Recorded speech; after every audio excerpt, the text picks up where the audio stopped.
Orang yang pro Megawati itu begitu mendewakan Soekarno, seakan-akan Indonesia itu dimulai dari Bung Karno, sampai ada paham Soekarnoisme. Bahwa Indonesia itu seakan-akan dimulai dari Soekarno. Memang deklarator kemerdekaan Indonesia itu Soekarno.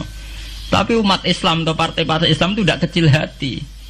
Karena embrio yang bernama Indonesia itu dari tahun 1908, sebelum ada partai nasionalis yang berani melawan kolonialisme Belanda adalah partai-partai Islam, sehingga kebangkitan Indonesia dimulai 1908. Karena saat itu yang pertama mencetus ide melawan Belanda adalah kiai-kiai Islam, yaitu saat itu bikin serikat dagang Islam, terus lama-lama menjadi serikat Islam, terus lama-lama menjadi partai Islam, dimulai dari angkatannya Hos Cokroaminoto. Jenis Haji Umar Said sinten Cokroaminoto, terus disingkat jenis Hos Cokroaminoto. Jadi tidak bisa Indonesia itu meninggalkan partai Islam, karena dulu pertama pendiri era kepartaian niku malah partai-partai apa? Islam yang lahir di Solo, di Jogja.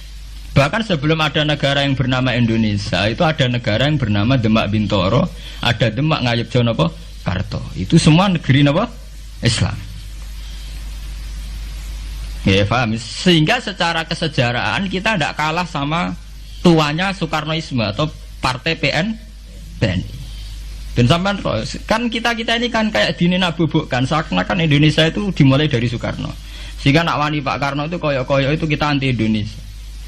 Ya kita tidak mungkin nggak menghormati Soekarno, beliau sebagai pahlawan besar kita hormati. Ya, tapi ya kebesaran Pak Karno demi bangsa Indonesia jangan kemudian direduksi, disederhanakan hanya melewati partai.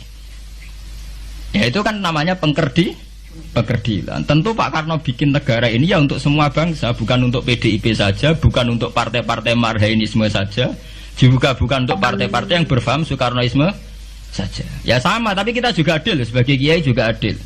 Hos Cokroaminoto bikin partai Islam adalah untuk mengusir Belanda dari bumi Indonesia, yang nantinya juga untuk kepentingan semua bangsa Indonesia, tidak hanya yang Islam saja.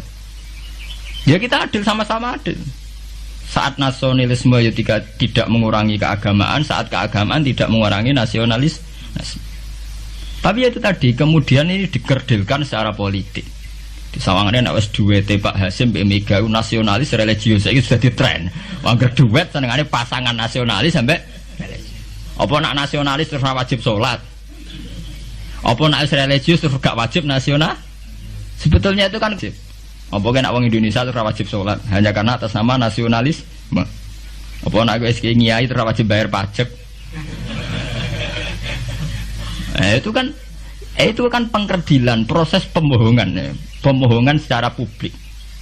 Kowe dibodhokno, sedurunge bodoh, itu kan itu kan repot. Namanya sedurunge bodoh dibodhokno nggih napa? Nurut. Makanya kalau seneng ya, kayak kemarin Hari Kebangkitan Nasional itu seneng kalau diungkap terus di TV bahwa kebangkitan Indonesia dimulai dari 1908. Pentingnya bahwa orang-orang yang sok Soekarnoisme biar tidak mereduksi Pak Karno hanya milik mereka sendiri, karena bangsa ini berdiri semenjak 1908. Dimulai dari gerakan Budi Utomo sampai Hos Cokroaminoto sampai macam-macam, ya, serikat-serikat Islam. Nah, kita secara sejarah itu sama. Kita sebagai santri juga tidak kalah sejarah, karena berdirinya nasional sudah lewat para kiai. Itu takokno sejarawan manapun, kayak profesor siapa di UI, siapa saja profesor-profesor sejarah bilang bahwa awal kebangkitan Indonesia itu dari partai-partai Islam. Bahkan versi orang nasionalis sekalipun itu bilang, karena Islam adalah satu agama yang paling sensitif terhadap penjajahan. Karena Islam melahirkan satu paham jihad, bahwa ketika ada kolonial Belanda, wong Islam terinspirasi harus jihad, sehingga lahir partai-partai Islam. Dulu yang dilawan itu perdagangan. Ini kalau cerita sejarah, santri-santri sadar. Jadi santri salaf dengan model sekarang, sing ra roh duit, ra roh dagang, itu sebetulnya mengkhianati pendiri santri. Lho boten niku lho fair, sing gak seneng dagang, gak seneng mergawe itu mengkhianati pendiri pesantren. Sampai lihat sejarah, tahun 1908 itu namanya tidak SI, tidak Serikat Islam, tapi Serikat Dagang Islam. Karena para kiai adalah melawan dominasi Cina di Surakarta dan dominasi Belanda menguasai sentra-sentra perdagangan. Sehingga yang dilawan pertama adalah piye supaya kolonial gak menguasai aset-aset ekonomi.